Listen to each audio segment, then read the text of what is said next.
Are you an English teacher that teaches one-on-one lessons? Well, you know that it can be a little challenging to always think of something fresh and something new. Well, I have a tool here that I use that I always have with me, and it helps me a lot in my one-on-one classes. I'm going to tell you about it and tell you how I use it in today's video. Let's go. Hey there, English teachers. Jesse here from Sweed Academy, and I want to help you in the classroom. And today, I want to tell you about a tool that I use in the classroom. I mostly use this in my one-on-one classes, and it's great. Well, I've used it in group classes too for storytelling. I've used these a lot, actually. And these are these picture dice, right? I think I got them. Let's try to get that clear in there. Anyway, I think I got them for my daughter, actually. But she was too young to use them, so I decided to take them for my classes, which they've served me very well. But they're dice. There are 6 of them, and they have little pictures on them. And if you can see these, if you can't, I'm gonna take a screenshot of them and post that right about here.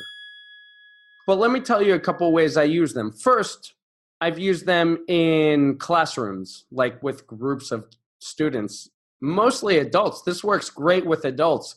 And I would give them, maybe I would have 2 groups, and I'd give each group 3 dice and have them roll them, right? And whatever pictures they would come up, their task is to come up with a story using those pictures. And you can do this in any way you want. Have them re-roll the dice every time they use one, roll another one. But the idea is to use these pictures to come up with something creative. That's one way I've used it.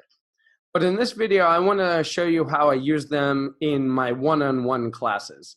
And I've used this in person one-on-one classes, but also in my online one-on-one classes when I teach online. And essentially what I do is I have the student choose a dice. If we're face-to-face, then I have them pick one and roll, right?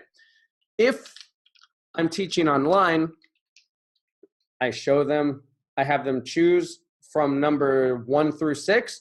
I say 1 through 6, right? 1, 2, 3, 4, 5, 6. Have them choose one. They say 4. I take 4. I show the camera down and I roll it. And then here comes their option. Pretty simple. And then the idea is to have them they come up with a question and I come up with a question that's kind of related to this picture. Let's take this one again, the bird one. One that I actually haven't done a question about. But the idea is to have them come up with a question that's somehow related to this picture.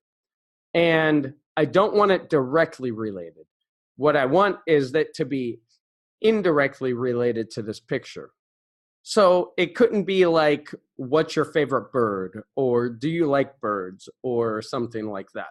It would be something like, if time machines were real, where would you go? Where would you want to go? And the idea is with that question, I would relate that to the picture because I thought birds. There are many kinds of birds. Prehistoric birds. There were a lot of crazy prehistoric birds. Time machine, fly. Okay, that's the question I would ask. If you could enter a time machine, where would you want to go? Right? In the past, present, future, and why?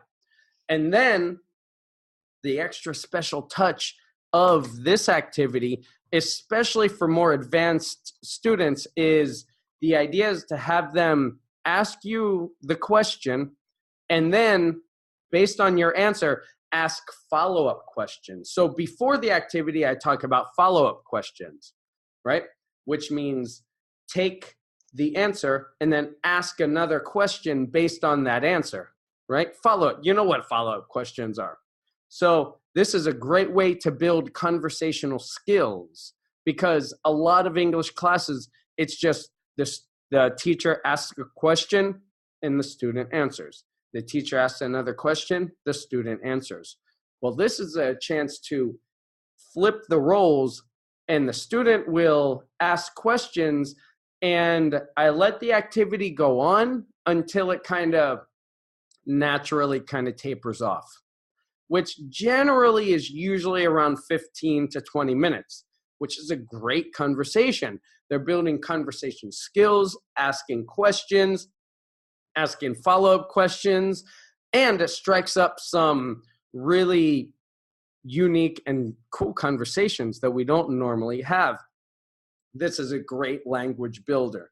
So if you don't have these, I recommend having these, keeping them always in your bag, and they're great when you kind of don't have any ideas and you just say, well, let's take out and have a dice conversation. And it's great. So how about you? If we were to do that lesson, what question would you ask about this picture?